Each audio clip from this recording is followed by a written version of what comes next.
ಇಲ್ಲಿ ಬೆಳಗ್ಗೆನೂ ಕೂಡ ಇವತ್ತಿನ ದಿನ ನೀವು ನೋಡಬೇಕಿತ್ತು. ತುಂಬ ವಿಸ್ಮಯವಾದ ದಿನ.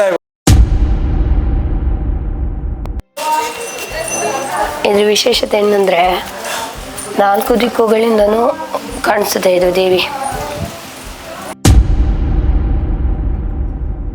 ದೇವ್ರ ಹತ್ರ ಬೇಡ್ಕೊಂಡು ಅವ್ರು ಹಣ ಕೊಡಬೇಕು ಅಂತ ಇದ್ರೆ ಆ ಹಣ ನಿಮ್ಗೆ ವಾಪಸ್ ಬರುತ್ತೆ ಅಂತ ಹೇಳ್ತಾರೆ. ಅದೇ ಇದು ನೋಡಿ ಭೂತರಾಯ.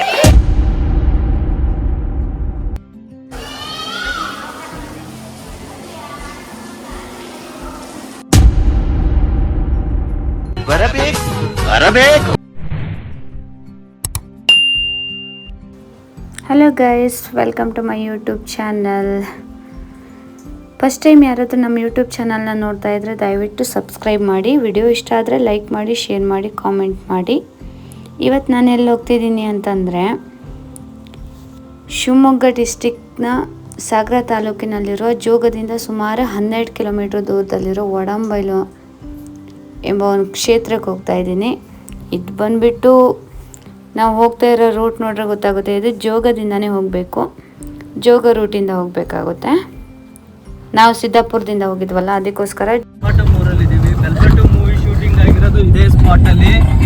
ಮ್ಯಾಕ್ಸಿಮಮ್ ಶೂಟಿಂಗ್ ಅಂದರೆ ರಿಷಬ್ ಶೆಟ್ಟಿ ಅವ್ರ ಮನೆ, ಊರು ಅದೆಲ್ಲ ಇದೇ ಇದರಲ್ಲಿ ಶೂಟಿಂಗ್ ಆಗಿರೋದು. ಮುಂದೆ ಹೋಗ್ತಾ ಹೋದರೆ ರೋಡು ಅಷ್ಟೊಂದೇನು ಚೆನ್ನಾಗಿಲ್ಲ. ಪವರ್ ಸ್ಟೇಷನ್ ನಮಗೆ ಜೋಗದಲ್ಲಿ ಏನು ಕರೆಂಟ್ ಪ್ರೊಡಕ್ಷನ್ ಆಗುತ್ತಲ್ಲ, ಆ ಪವರ್ ಸ್ಟೇಷನ್ ಇರೋದು ಇದೇ ಊರಲ್ಲಿ. ಅಲ್ಲಿದ್ದಿದ್ದು ಮನೆಗಳು, ಕ್ವಾರ್ಟರ್ಸ್ಗಳೆಲ್ಲ KEB ಅವ್ರದ್ದೇ, KEB ಕ್ವಾರ್ಟರ್ಸ್ಗಳು. ಹೋಗ್ತಾ ಇದ್ರೆ ರೋಡೇನೂ ಚೆನ್ನಾಗಿಲ್ಲ, ಬಟ್ ಕಾಡು ಮಧ್ಯದಲ್ಲಿ ಹೋದಂಗೆ ಇರುತ್ತೆ. ಬಟ್ ಫೀಲ್ ಚೆನ್ನಾಗಿರುತ್ತೆ. ರೋಡ್ ಒಂದು ಹಾಳಾಗಿದೆ ಅಷ್ಟೇ ಬಿಟ್ಟರೆ. ನೋಡಿ, ಇದು ಬಂದುಬಿಟ್ಟು ಶರಾವತಿ ವಿದ್ಯುದಾಗಾರ ಇದೆಯಲ್ಲ, ಅದರ ಚೆಕ್ ಪೋಸ್ಟ್ ಇದು. ಇಲ್ಲಿ ಬಂದುಬಿಟ್ಟು ನಮ್ಮದು ಬಾಡಿದು ಮತ್ತು ಗಾಡಿದು 2 ಚೆಕ್ಕಿನ್ ನಡೆಯುತ್ತೆ. ಅಂದರೆ ನಾವೆಷ್ಟು ಜನ ಇದ್ದೀವಿ, ನಮ್ಮದು ಆಧಾರ್ ಕಾರ್ಡು ನಂಬರು, ಹಾಗೆ ಗಾಡಿ ನಂಬರು ಮತ್ತು ಏಜು ನೇಮು ಅಷ್ಟೇ ತಗೋತಾರೆ. ಅದನ್ನೆಲ್ಲ ಚೆಕ್ ಮಾಡಿಸ್ಕೊಂಡು ಹೋಗಬೇಕು. ಕರ್ನಾಟಕ ವಿದ್ಯುತ್ ನಿಗಮ ನಿಯಮಿತ ಶರಾವತಿ ವಿದ್ಯುದಾಗಾರ ಮತ್ತು ಮಹಾತ್ಮ ಗಾಂಧಿ ಜಲವಿದ್ಯುತ್ ಯೋಜನೆ. ಸೊ ನಮ್ಗೆ ಏನು ಕರೆಂಟ್, ನಾವು ಶ್ರೀ ಬಳೆ ಪದ್ಮಾವತಿ ಅಮ್ಮನವ್ರ ದೇವಸ್ಥಾನಕ್ಕೆ ಇಲ್ಲಿಂದಲೇ ಸ್ಟಾರ್ಟು. ರೋಡ್ ಸಿಕ್ಕಾಪಟ್ಟೆ ಖರಾಬಾಗಿದೆ. ಮುಂದೆ ಓದೋದಂಗೆ ಇನ್ನೂ ಜಾಸ್ತಿ. ಇದು ಸ್ಟಾರ್ಟಿಂಗ್ ಪಾಯಿಂಟು, ಇಲ್ಲೇ ಇನ್ನೂ ಜಾಸ್ತಿ.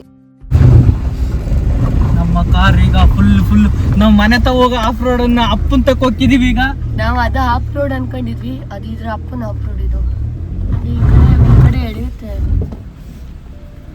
ಆ ಕಡೆನೇ ಹೋಗೋ. ಇಲ್ಲಿ ಫುಲ್ ಮಣ್ಣು.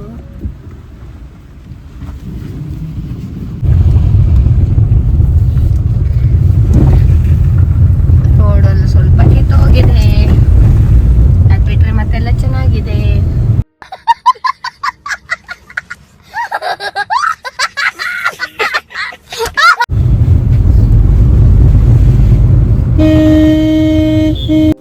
ಇಲ್ಲಿ ನೋಡಿ, ಮಧ್ಯೆ ರೋಡ್ ಮಾಡಿದ್ದಾರೆ. ಮೇ ಬಿ ಮಳೆಗಾಲ ಬಂತಲ್ವಾ ಅಂತ ಸ್ಟಾಪ್ ಮಾಡಿರ್ತಾರೆ. ನೋಡಿ, ಫೈನಲಿ ಬಂದ್ವಿ ನಾವು ಶ್ರೀ ಕ್ಷೇತ್ರ ಒಡಂಬೈಲಿಗೆ. ಇಲ್ಲಿ ದೇವಸ್ಥಾನ ಇರೋದು. ಇವತ್ತು ನಾವಿದ್ದೀವಿ ಶಿವಮೊಗ್ಗ ಜಿಲ್ಲೆ ಸಾಗರ ತಾಲೂಕಿನಲ್ಲಿರುವ ಜೋಗದಿಂದ ಸುಮಾರು 12 ಕಿಲೋಮೀಟರ್ ದೂರದಲ್ಲಿರುವ ಒಡಂಬೈಲು ಎಂಬ ಕ್ಷೇತ್ರದಲ್ಲಿ. ಇಲ್ಲಿ ಬಂದ್ಬಿಟ್ಟು ಪದ್ಮಾವತಿ ಅಮ್ಮ ನೆಲೆಸಿರೋ ಅಂಥದ್ದು ಈ ಜಾಗ. ಈ ದೇವಾಲಯ ಸುತ್ತಲೂ ನೋಡ್ಬೋದು ನೀವು ಯಾವ ಥರ ಇದೆ ಅಂತ. ಪ್ಲೇಸು ಫುಲ್ಲು ಪ್ರಕೃತಿ ಮಧ್ಯೆ ಇರೋದು ಈ ಜಾಗ. ಬಂದ್ಬಿಟ್ಟು ತುಂಬ ಪವರ್ಫುಲ್ ದೇವಿ ಇರೋದು. ಹಾಗೆ ಇದು ಬಂದ್ಬಿಟ್ಟು ಜೈನ್ ಟೆಂಪಲ್ಲು. ಈ ದೇವಾಲಯ ಸುತ್ತಲೂ ಇರೋ ಪ್ರಕೃತಿ ಸೌಂದರ್ಯ ನೋಡೋದೇ ಒಂಥರ ಚಂದ ಅಂತ ಹೇಳ್ಬೋದು. ಅಷ್ಟು ಚೆನ್ನಾಗಿದೆ ಪ್ಲೇಸ್ ಬಂದ್ಬಿಟ್ಟು. ಈ ದೇವಸ್ಥಾನಕ್ಕೆ ಇಲ್ಲಿ ಜನ ನೋಡ್ರೆ ಗೊತ್ತಾಗುತ್ತೆ, ವೆಹಿಕಲ್ಸ್ ನೋಡ್ರೆ ಗೊತ್ತಾಗುತ್ತೆ, ಎಲ್ಲೆಲ್ಲಿಂದನೂ ಜನ ಬರ್ತಾರೆ ಹುಡ್ಕೊಂಡು. ಬಟ್ ರೋಡ್ ಸ್ವಲ್ಪ ಸರಿಯಾಗಿಲ್ಲ, ಬಟ್ ಚೆನ್ನಾಗಿದೆ. ಈಗ ನೀವು ನೋಡ್ತಾ ಇದ್ದೀರಲ್ಲ, ಇದೇ ಶ್ರೀಮಾತೆ ಪದ್ಮಾವತಿ ಅಮ್ಮನವರ. ಇದು ಬಂದ್ಬಿಟ್ಟು ಪ್ರಕೃತಿ ಮಧ್ಯೆ ಇರೋದು. ಎಷ್ಟು ಚೆನ್ನಾಗಿದೆ ಗೊತ್ತಾ ದೇವಸ್ಥಾನ. ಎಲ್ಲರೂ ಒಂದ್ಸರಿ ವಿಸಿಟ್ ಮಾಡಲೇಬೇಕು. ಇದುವರೆಗೂ ಯಾರ್ಯಾರು ನಮ್ಮ ಚಾನಲ್ನ ಸಬ್ಸ್ಕ್ರೈಬ್ ಮಾಡಿಲ್ಲ ದಯವಿಟ್ಟು ನಮ್ಮ ಚಾನಲ್ನ ಸಬ್ಸ್ಕ್ರೈಬ್ ಮಾಡಿ. ಹಾಗೇನೆ ಈ ಬಳೆ ಪದ್ಮಾವತಿ ದೇವಸ್ಥಾನದ ಫುಲ್ ಡೀಟೇಲ್ಸ್ಗಳನ್ನ ತಿಳ್ಕೊಬೇಕು ಅಂತಂದ್ರೆ ನೀವು ನಮ್ಮ ವಿಡಿಯೋನ ಕೊನೆವರೆಗೂ ನೋಡಿ. ಯಾಕಂದ್ರೆ ಇಲ್ಲಿ ಹರಕೆಗಳಿರ್ಬೋದು, ಇಲ್ಲಿಯ ವಿಶೇಷ ಪೂಜೆಗಳ ಬಗ್ಗೆ ಆಗಿರ್ಬೋದು, ಇಲ್ಲಿ ಸ್ಥಳ ಇತಿಹಾಸದ ಬಗ್ಗೆ ಆಗಿರ್ಬೋದು, ಫುಲ್ ದೇವಸ್ಥಾನದ ಫುಲ್ ಡೀಟೇಲ್ಸ್ಗಳನ್ನ ನಮ್ಮ ಈ ವಿಡಿಯೋದಲ್ಲಿ ತಿಳಿಸಿದ್ದೀವಿ. ಸೊ ಆ ರೀಸನ್ಗೋಸ್ಕರ ನೀವು ವಿಡಿಯೋನ ಕೊನೆವರೆಗೂ ನೋಡಿದ್ರೆ ನಿಮ್ಗೆ ಫುಲ್ ಡೀಟೇಲ್ಸ್ ಸಿಗುತ್ತೆ. ಯಾಕಂದರೆ ಇಲ್ಲಿ ಯಾವ್ಯಾವ ಪೂಜೆಗಳು ನಡೆಯುತ್ತೆ, ಅದು ಯಾವ ಥರ ಇರುತ್ತೆ, ಅದೆಲ್ಲ ಫುಲ್ಲು ಓಕೆನಾ. ಅದಕ್ಕೋಸ್ಕರ ಕೊನೆವರೆಗೂ ವಿಡಿಯೋನ ಮಿಸ್ ಮಾಡಿದೆ ನೋಡಿ. ಸನ್ನಿಧಿ ಒಡಂಬೈಲು ಅಂತ ಹೇಳ್ಬೋದು. ಇಲ್ಲಿ ಮತ್ತೊಂದು ವಿಶೇಷ ಏನಪ್ಪ ಅಂತಂದರೆ, ಮೊದಲು ಮೂಲಸ್ಥಾನ ಇದೆ ತಾಯಿದು. ನಾವು ಫಸ್ಟು ಬಳೆ ಪದ್ಮಾವತಿ ಅಮ್ಮನವರ ಮೂಲಸ್ಥಾನಕ್ಕೆ ಹೋಗ್ಬಿಟ್ಟು ಬರೋಣ. ಅಂದರೆ ಫಸ್ಟ್ ಇತ್ತಲ್ವಾ ತಾಯಿಯ ಆ ಮೂಲಸ್ಥಾನ. ಬಟ್ ಅಲ್ಲೊಂದು ವಿಶೇಷತೆ ಏನಪ್ಪ ಇದೆ ಅಂತಂದರೆ, ಇಲ್ಲಿ 4 ಕಡೆಯಿಂದ ದೇವಿ ನೋಡೋದಕ್ಕೆ ಒಂದೇ ಥರ ಕಾಣಿಸ್ತಾಳೆ. ಈ ಮೂಲಸ್ಥಾನದಲ್ಲಿ ದೇವಿಯ ಚತುರ್ಮುಖ ನೋಡ್ಬೋದು. ಅಂದರೆ 4 ಕಡೆಯಿಂದ ದೇವಿ ಒಂದೇ ಥರ ಕಾಣಿಸ್ತಾಳೆ. ಈ ಸ್ಥಳದ ವಿಶೇಷ ಕರ್ನಾಟಕದಲ್ಲಿ ದೇವತೆಯ ಮೊದಲ 4 ಮುಖದ ದೇವಾಲಯವಾಗಿರುತ್ತೆ ಅಂತಲೇ ಹೇಳ್ಬೋದು.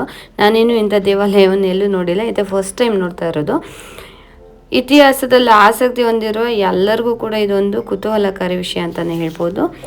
ದಕ್ಷಿಣಾಭಿಮುಖ, ಪಶ್ಚಿಮಾಭಿಮುಖ ಅಂದರೆ ಎಲ್ಲ ಕಡೆಯಿಂದನೂ ಗೊತ್ತಾಗುತ್ತೆ. ಇಲ್ಲಿ ಬಳೆ ಪದ್ಮಾವತಿ ಅಮ್ಮನವರ ದರ್ಶನಕ್ಕೆ ಮತ್ತು ಇಲ್ಲಿ ಹರಕೆ ಹೊತ್ಕೊಂಡಿರ್ತಾರಲ್ಲ ಬಳೆನ, ಅದನ್ನು ಈಡೇರಿದ ಮೇಲೆ ನಮ್ಮ ಆಸೆಗಳು ಈಡೇರುತ್ತಲ್ಲ, ಅದಾದಮೇಲೆ ಆ ಬಳೆಗಳನ್ನು ನಾವು ಅರ್ಪಣೆ ಮಾಡ್ತೀವಲ್ಲ, ಆ ಜಾಗನೇ ಇದು. ಇಲ್ಲಿ ಆ ಥರ ಮಾಡ್ಬೋದು. ಪ್ರಕೃತಿಯ ಮಡಿಲಲ್ಲಿ ಈ ಪದ್ಮಾವತಿ ಅಮ್ಮನವರ ದೇವಾಲಯ ಇರೋದು. ಶರಾವತಿ ತಟದಲ್ಲಿರುವ ಈ ದೇವಾಲಯ ಬಂದ್ಬಿಟ್ಟು ಶರಾವತಿ ಹಿನ್ನೀರಿನಿಂದ ಆವೃತವಾಗಿದೆ.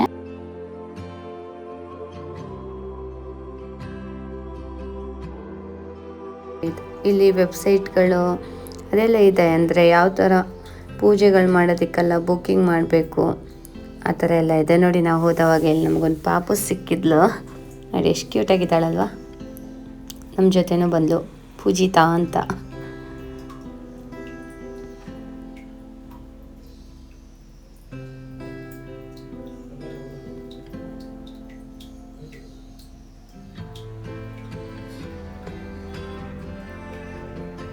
ನೋಡಿ, ದೇವಸ್ಥಾನ ಸುತ್ತಮುತ್ತ ನೋಡ್ಬೋದು ಯಾವ ಥರ ಇದೆ ಪ್ರಕೃತಿ. ಅಂದರೆ ಮಧ್ಯೆ ಇರೋದು ದೇವಸ್ಥಾನ. ಆ ಕಡೆ ಎಲ್ಲ ಕಾಡಿದೆ. ಅಲ್ಲಿ ರೋಡ್ ನೋಡಿದ್ರೇ ಗೊತ್ತಾಗುತ್ತೆ ಅಲ್ವಾ, ಕಾಡು ಮಧ್ಯೆ ಇರೋದು ದೇವಸ್ಥಾನ. ಆದ್ರೆ ಅಷ್ಟೊಂದು ಡೆವಲಪ್ ಆಗಿದೆ ನೋಡಿ, ನಾವು ನೋಡಿರೋ ಹಾಗೆ. ಇಲ್ಲಿ ನಾಗದೋಷ ನಿವಾರಣೆಗೆ ಪೂಜೆಗಳು ತುಂಬ ನಡೆಯುತ್ತೆ. ಹಾಗೆ ಯಾರಿಗಾರು ಏನಾರ ಪ್ರಾಬ್ಲಮ್ಸ್ಗಳಿದ್ರೆ ನೋಡಿ, ತಾಯಿ ಪದ್ಮಾವತಿ ಮೂಲಸ್ಥಾನದಲ್ಲಿರೋ ದೇವಿ. ಏನಂತ ಹೇಳಿದರೆ, ಅವ್ರ ತಂದೆಯವ್ರ ಕಾಲಕ್ಕೆ ಇಲ್ಲಿ ಮೂರ್ತಿ ತಂದು ಸ್ಥಾಪನೆ ಮಾಡಿದಾಗ ಇದು ಉತ್ಸಾಹ ಬೆಳೀತಾ ಬರುತ್ತೆ. ಮಳೆನೇ ಯಾಕೆ ಹಾಕ್ತಾರೆ ಅಂತ ಹೋಗ್ತಾ ಮಳೆ ಕೊಡ್ತಾರೆ, ಬೇಡ್ಕೊಂಡು ಹೋಗ್ತಾರೆ. ಅವ್ರದ್ದು ಜಾಬ್ ವಿಚಾರದಲ್ಲಿ ಬೇಡ್ಕೊಂಡು ಹೋಗ್ತಾರೆ. ಯಾರು ಇವತ್ತು ಮನೆ ಕಟ್ಟೋ ವಿಚಾರದಲ್ಲಿ, ತಗೊಳ್ಳೋ ವಿಚಾರದಲ್ಲಿ, ಸೇಲ್ ವಿಚಾರದಲ್ಲಿ ಬೇಡ್ಕೊಂಡು ಹೋಗ್ತಾರೆ. ಎಲ್ಲ ಒಳ್ಳೇದಾದ್ಮೇಲೆ ಅನ್ನೋದಾದ್ರೆ ಯಾರ ಮಕ್ಕಳಿಗೆ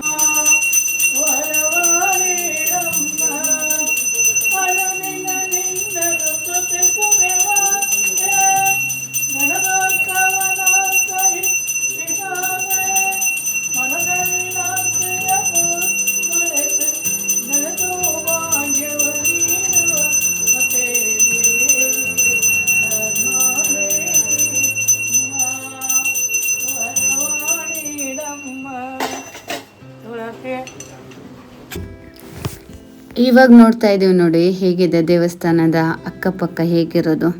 ಪಕ್ಕದಲ್ಲೆಲ್ಲ ತೋಟ, ಕಡೆಗದ್ದೆ, ಮಧ್ಯದಲ್ಲಿ ದೇವಿ ನೆಲೆಸಿರೋದು. ಇದು ಮೂಲಸ್ಥಾನ. ಇಲ್ಲಿ ಮತ್ತೊಂದು ವಿಶೇಷ ಹಾಕಿದ್ದಾರೆ ನೋಡಿ. ಅಂದರೆ ಇಲ್ಲಿ ಯಾವ ಥರ ಹರಕೆಗಳು ನಡೆಯುತ್ತೆ, ಹರಕೆಗೆ ಏನೇನು ಒಪ್ಪಿಸ್ಬೇಕು, ಬಳೆ ಹರಕೆ ಯಾವ ಥರ ಇರುತ್ತೆ, ಫುಲ್ ಡೀಟೇಲ್ಸ್ ಇದೆ, ನೋಡ್ಕೊಂಬಿಡಿ. ಇದು ದಕ್ಷಿಣಾಭಿಮುಖ ಪದ್ಮಾವತಿ ದೇವಿ. ಅಂದರೆ 4 ಕಡೆಯಿಂದನೂ ದೇವಿ ಒಂದೇ ಥರ ಕಾಣಿಸ್ತಾಳೆ.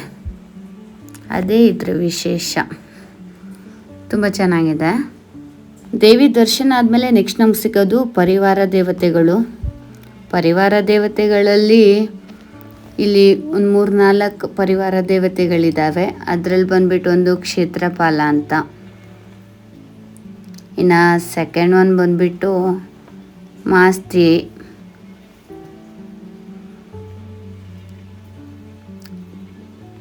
ಆಮೇಲೆ ನೆಕ್ಸ್ಟ್ ಬಂದ್ಬಿಟ್ಟು ಯಕ್ಷಿ, ಹಾಗೆ ನೆಕ್ಸ್ಟ್ ಬಂದ್ಬಿಟ್ಟು ಚೌಡಿ. ಇವೆಲ್ಲ ಪರಿವಾರ ದೇವತೆಗಳು. ಇವುಗಳನ್ನ ನಾವು ನೋಡಿಕೊಂಡು ನೆಕ್ಸ್ಟ್ ನಮ್ಗೆ ಸಿಗೋದೆ ಭೂತರಾಯನ ಸನ್ನಿಧಿ ಸಿಗುತ್ತೆ. ಭೂತರಾಯನ ಸನ್ನಿಧಿಯಲ್ಲಿ ವಿಶೇಷ ಏನಪ್ಪ ಅಂತಂದರೆ ಇಲ್ಲಿ ಹರಕೆಗಳನ್ನ ಒಪ್ಪಿಸ್ಬೋದು. ಇಲ್ಲಿ ಹರಕೆ ಅಂತಂದರೆ ಕುಂಬಳಕಾಯಿ ಮತ್ತು ತ್ರಿಶೂಲ ಮಾತ್ರ ಇರುತ್ತೆ. ನೋಡ್ಕೊಬಿಡಿ ಯಾವ್ಯಾವ ಥರ ಇದೆ ಅಂತ. ಅಂದರೆ ತ್ರಿಶೂಲ ರೂಪದಲ್ಲಿ ನಮ್ಮ ಹರಕೆ, ನಮ್ಮ ಆಸೆಗಳು ಏನಿರುತ್ತಲ್ಲ ಅದು ಈಡೇರಿದ ಮೇಲೆ ಇಲ್ಲಿ ಬಂದು ಹರಕೆನ ಒಪ್ಪಿಸ್ಬೇಕಾಗುತ್ತೆ. ನೋಡಿ ಎಲ್ಲ ಒಪ್ಸಿದ್ದಾರೆ, ಹೇಗಿದಾವಲ್ಲ. ಇದು ನೋಡಿ ಭೂತರಾಯ ಸ್ವಾಮಿ ಸನ್ನಿಧಿ, ಅದ್ರ ಮುಂದೆ ಈ ಥರ ಅಕ್ಕಿ ಚೀಟಿ ಉಂಡಿ ಅಂತ ಇದೆ. ಅಕ್ಕಿ ಚೀಟಿ ಉಂಡಿ ವಿಶೇಷತೆ ಏನಪ್ಪ ಅಂತಂದರೆ ನಮ್ಮ ಮನಸ್ಸಲ್ಲಿ ಏನಾರ ಇದ್ದರೆ ಅಥವಾ ನಮಗೆ ಯಾವುದಾದ್ರು ಒಂದು ಕೆಲಸ ಆಗಬೇಕು ಅಂತ ಇದೆ, ಅದನ್ನ ಕೆಲವೊಂದು ಸಾರಿ ನಾವು ಹೇಳ್ಕೊಳಕ್ಕಾಗಲ್ಲ. ಅಂಥ ವಿಷಯಗಳನ್ನ ಚೀಟಿಗಳ ಮೂಲಕ ಬರೆದ್ಬಿಟ್ಟು ಉಂಡಿಲಿ ಹಾಕೋದ್ರಿಂದ ಆಸೆ ಈಡೇರುತ್ತೆ ಅನ್ನೋದು ಇಲ್ಲಿ ಜನರ ನಂಬಿಕೆ. ನೀವು ಒಂದ್ಸಾರಿ ಟ್ರೈ ಮಾಡಿ ನೋಡಿ. ನಾನು ಇವಾಗ ಒಂದು ಚೀಟಿ ಬರ್ಬಿಟ್ಟು ಹಾಕ್ತೀನಿ, ಬನ್ನಿ. ನೆಕ್ಸ್ಟ್ ಆ ಹರಕೆ ಈಡೇರಿದ ಮೇಲೆ ಬಂದ್ಬಿಟ್ಟು ಹರಕೆನ ತೀರಿಸ್ಕೊಂಡು ನಾನು ಕೂಡ ಚೀಟಿಯಲ್ಲಿ ನನ್ನ ಕಷ್ಟಗಳನ್ನು ಬರೆದ್ಬಿಟ್ಟು ಹಾಕಿದ್ದೆ. ಆಸೆ ಈಡೇರುತ್ತೋ ಇಲ್ಲೋ ಗೊತ್ತಿಲ್ಲ. ನೀವು ಕೂಡ ನಿಮ್ಗೆ ಯಾವುದಾದ್ರೂ ಕಷ್ಟಗಳಿದ್ದರೆ ನೆಕ್ಸ್ಟ್ ಟೈಮ್ ಓದೋವಾಗ ಅಲ್ಲಿ ಬರೆದ್ಬಿಟ್ಟು ಚೀಟಿಯಲ್ಲಿ ಹಾಕಿ, ಓಕೆನಾ. ಇಲ್ಲಿ ಕಾಣಿಸ್ತಿದೆಯಲ್ಲ, ಇದೇ ಭೂತರಾಜ ಸ್ವಾಮಿ ಸನ್ನಿಧಿ. ಇದು ಬಂದ್ಬಿಟ್ಟು ಭೂತರಾಯ ದೇವರ ಪ್ರತಿಮೆ ಇದೆ ಇಲ್ಲಿ. ಈ ಭೂತಪ್ಪನ ಬಗ್ಗೆ ಎಷ್ಟು ಹೇಳೋದು ಸಾಕಾಗಲ್ಲ. ಅಂದರೆ ಇದು ಪವರ್ಫುಲ್ ಭೂತಪ್ಪ ಅಂತಲೇ ಹೇಳ್ಬೋದು. ಯಾಕಂದರೆ ಇಲ್ಲಿ ಹಣಕ್ಕೆ ಸಂಬಂಧಿಸಿದ ಎಲ್ಲ ಸಮಸ್ಯೆಗಳಿಗೆ ಪರಿಹಾರ ನೀಡುತ್ತೆ. ಹಾಗೆ ಕೂಡ ಎಂಥ ಗಂಭೀರ ಸಮಸ್ಯೆಗಳಿದ್ರೂ ಕೂಡ ಹರಕೆ ಚೀಟಿಗಳ ಮೂಲಕ ಹಾಕಿದ್ರು ಇಲ್ಲಿ ಅವರ ಹರಕೆ ಈಡೇರುತ್ತೆ. ಅದು ಈಡೇರಿದ ಮೇಲೆ ತ್ರಿಶೂಲ ಮತ್ತು ಕುಂಬಳಕಾಯಿಯನ್ನು ನಾವು ಹರಕೆ ರೂಪದಲ್ಲಿ ಒಪ್ಪಿಸಿದ್ರೆ ಸಾಕಷ್ಟು. ಇಲ್ಲಿ ಅಂತಲ್ಲ, ಯಾವುದೇ ದೇವಸ್ಥಾನಗಳಿಗೆ ಯಾರು ಹೋದರೂ ಕೂಡ ಭಕ್ತಿ ಮತ್ತು ನಂಬಿಕೆ ಮುಖ್ಯ. ಯಾರು ಭಕ್ತಿ ಮತ್ತು ನಂಬಿಕೆಯಿಂದ ಬೇಡ್ಕೋತಾರ ಅವ್ರ ಆಸೆನ ದೇವ್ರು ಈಡೇರಿಸ್ತಾನೆ. ಇದು ನೋಡಿ ಶ್ರೀಮಾತೆ ಪದ್ಮಾವತಿ ಅಮ್ಮನವರ ಸನ್ನಿಧಿ. ಅದು ಮೂಲ ಸ್ಥಾನ, ಇಷ್ಟೊತ್ತು ನೋಡಿದ್ವಲ್ಲ ಅದು. ಇಲ್ಲಿ ದೇವಸ್ಥಾನದಲ್ಲಿ ಬಂದುಬಿಟ್ಟು ಒಂದು ದರ್ಶನಕ್ಕೊಂದು ದಾರಿ ಇರುತ್ತೆ. ಹಾಗೆ ಯಾರಾದರೂ ಹರಕೆಗಳನ್ನು ಇರುತ್ತೆ, ಅಂದರೆ ಅದಕ್ಕೆ ಏನಂತಾರೆ, ಸಂಕಲ್ಪ ಮಾಡ್ಕೋತಾರೆ ಗೊತ್ತಾ, ಆ ಥರ ಎಲ್ಲ ಏನಾದ್ರು ಮಾಡ್ಕೋಬೇಕು ಅಂತಂದರೆ ಆ ಕಡೆ ಮತ್ತೊಂದು ಲೈನ್ ಇರುತ್ತೆ. ಒಂದು ದೇವಿ ದರ್ಶನ ಮಾಡ್ತೀವಿ ಅಂತಂದರೆ ಈ ಕಡೆ ಲೈನಿಂದ ಕೂಡ ದೇವಿ ದರ್ಶನ ಮಾಡ್ಕೊಂಡು ಹೋಗ್ಬೋದು.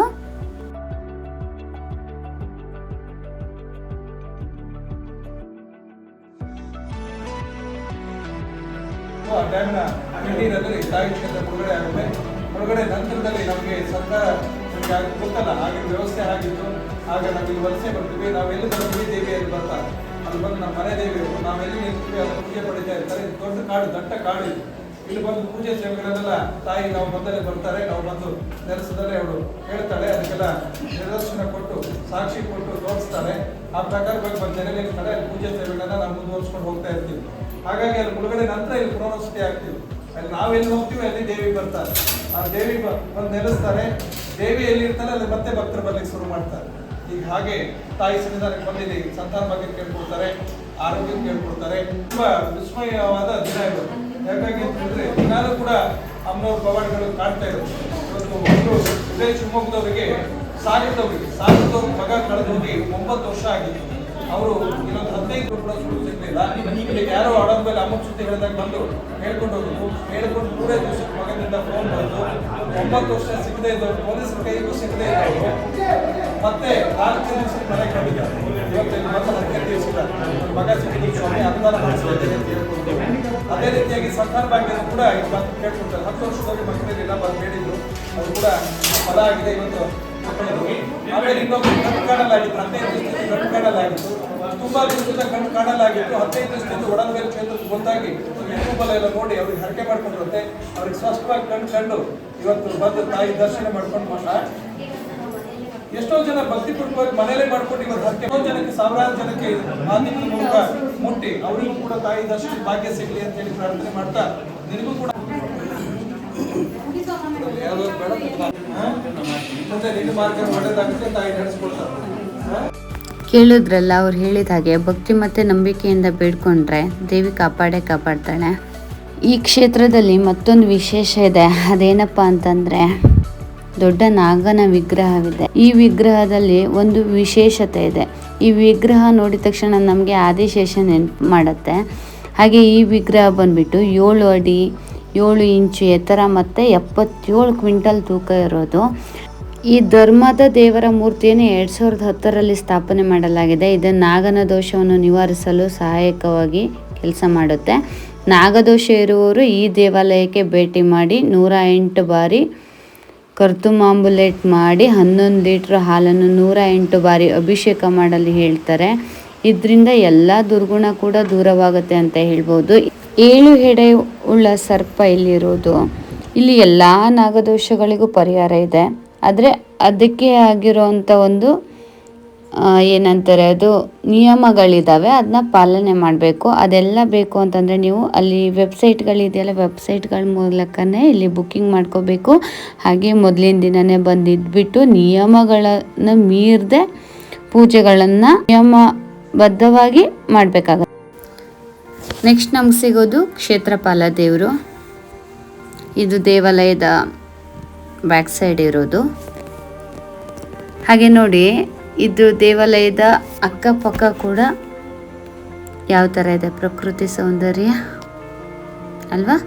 ಹಾಗೆ ಹೊರಗಡೆ ಬಂದರೆ ಇಲ್ಲಿ ನಾಗಬನ ಸಿಗುತ್ತೆ ನೋಡಿ. ಇದು ನಾಗಬನದ ಪಕ್ಕದಲ್ಲಿ ಬಂದ್ಬಿಟ್ಟು ಲಕ್ಕಿ ವೃಕ್ಷ ಅಂತ ಒಂದಿದೆ. ಇದೆ ನೋಡಿ ನಾಗಬನ.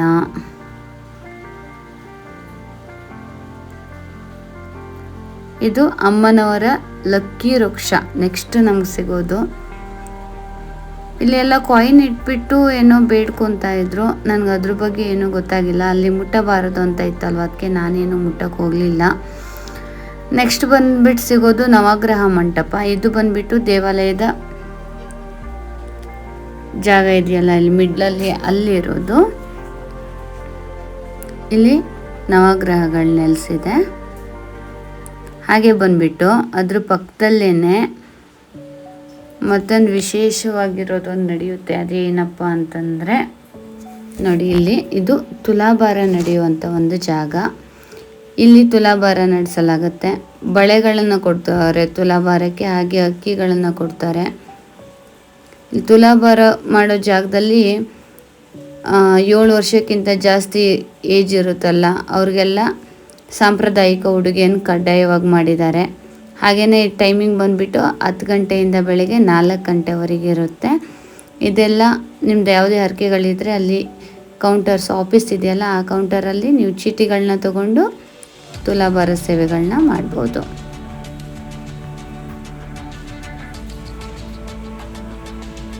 ಇಲ್ಲಿ ವಿಶೇಷ ಏನಂದರೆ ಈ ತುಲಾಭಾರಕ್ಕೆ ಈಗ ಮಕ್ಕಳ ವಿಚಾರಕ್ಕೆ ಏನು ಹೇಳ್ಕೊಂಡಿರ್ತಾರೆ, ಮಗು ಆದಮೇಲೆ ಬಂದು ಮಗು ತಗೋರಷ್ಟು ತುಲಾಭಾರನ ಹೇಳ್ಕೊಂಡಿರೋ ಅಥವಾ ಮಗು ತಗೋಷ್ಟು ತುಲಾಭಾರನ ಕೊಡತಕ್ಕದ್ದು. ಒಂದು ಸೈಡ್ ಬಳೆನ ಒಂದು ಸೈಡ್ ಪಾಪನ ಕೂರಿಸ್ಬಿಟ್ಟು ತುಲಾಭಾರನ ಮಾಡಿಸ್ತೀವಿ. ಮತ್ತೆ ಅದು ಬಳೆನ ದೇವರಿಗೆ ಹೌದು, ಮಗು ತಗೋರಷ್ಟು ಬಳೆನೇ ಹೇಳ್ಕೊಂಡಿರ್ತಾರೆ. ಎಷ್ಟೋ ಜನ ಕಾಯಿನ್ಸಿನ ತುಲಾಭಾರ ಹೇಳ್ಕೊಂಡಿರ್ತಾರೆ, ಕಾಯಿ ತುಲಾಭಾರ ಹೇಳ್ಕೊಂಡಿದ್ರೆ ಜಾಸ್ತಿ ಕೊಡತಕ್ಕದ್ದು ತಾಯಿಗೆ ಬಳೆನೇ ಕೊಡತಕ್ಕದ್ದು ಪದ್ಮಾವತಿಯಮ್ಮನಿಗೆ. ಹಾಗಾಗಿ ಇದು ತುಲಾಭಾರ ಅಂತ ಹೇಳ್ತಾರೆ. ಮತ್ತೆ ಹಾಗೇನೆ ಇನ್ನು ದೊಡ್ಡವರು ಇನ್ನು ಉದ್ಯೋಗದ ವಿಚಾರಕ್ಕೆ, ಆರೋಗ್ಯದ ವಿಚಾರಕ್ಕೆ, ಬಿಸ್ನೆಸ್ ವಿಚಾರಕ್ಕೆ ಮತ್ತೆ ಪಾಸ್ಪೋರ್ಟ್ ವಿಚಾರಗಳಿಗೆ ಏನಾದ್ರು ಹೇಳ್ಕೊಂಡಿರ್ತಾರೆ, ಅದಕ್ಕೆ ಅವ್ರು ತಗೊಳ್ಳೋಷ್ಟು ತುಲಾಭಾರ, ಅಕ್ಕಿ ಧಾನ್ಯ ತುಲಾಭಾರನ ಕೊಡತಕ್ಕದ್ದು. ಈ ತುಲಾಭಾರಕ್ಕೆ ಕೆಲಸಗಳು ಆಸೆ ಈಡೇರಿದ ಮೇಲೆ ಮಾಡೋದು. ದೇವಾಲಯ ಬಂದ್ಬಿಟ್ಟು 2 ರಿಂದ 3 ಆಫ್ ಇರುತ್ತೆ. ಅಂದರೆ ಅವರು ಊಟಕ್ಕೆ ಹೋಗ್ತಾರಲ್ಲ ಆ ಗ್ಯಾಪಲ್ಲಿ ದೇವಾಲಯ ಓಪನ್ ಇರಲ್ಲ. ಮತ್ತು ಬೆಳಗ್ಗೆ 7 ಗಂಟೆಯಿಂದ ಫುಲ್ ಓಪನ್ ಇರುತ್ತೆ. ನೋಡಿ ಹೇಗಿದೆ, ಜನನೂ ಜಾಸ್ತಿನೇ ಇದ್ದರು ನಾವು ಹೋಗಿರೋ ಟೈಮಲ್ಲಿ. ಮಳೆ ಇದ್ದರೂ ಕೂಡ. ಇದು ಬಂದ್ಬಿಟ್ಟು ಆಫೀಸು. ಇಲ್ಲಿ ನೋಡಿ, ಇಲ್ಲಿ ಊಟದ ಟೈಮಿಂಗ್ಸ್ ಎಲ್ಲ ಹಾಕಿದ್ದಾರೆ.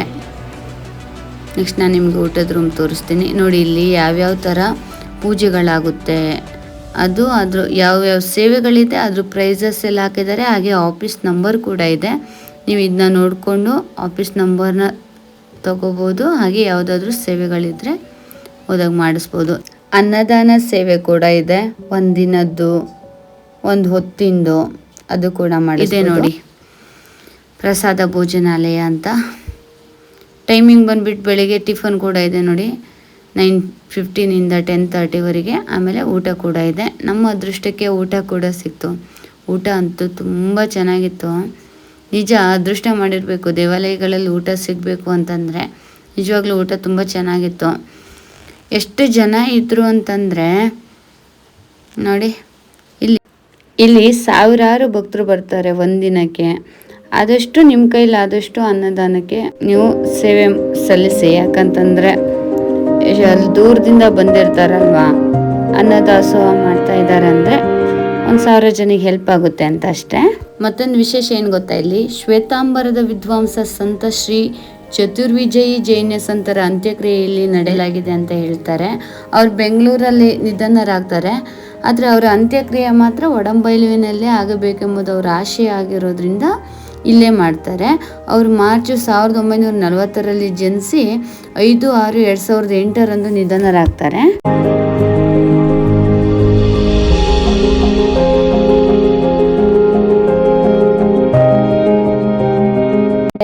ಯಾರೆಲ್ಲ ನಮ್ಮ ಚಾನಲ್ನ ಫಸ್ಟ್ ಟೈಮ್ ನೋಡ್ತಾ ಇದ್ದೀರಾ ದಯವಿಟ್ಟು ಸಬ್ಸ್ಕ್ರೈಬ್ ಮಾಡಿ. ಹಾಗೆ ವಿಡಿಯೋ ಇಷ್ಟ ಆದರೆ ಲೈಕ್ ಮಾಡಿ, ಶೇರ್ ಮಾಡಿ, ಕಾಮೆಂಟ್ ಮಾಡಿ, ಹೀಗೆ ಸಪೋರ್ಟ್ ಮಾಡಿ. Thank you for watching.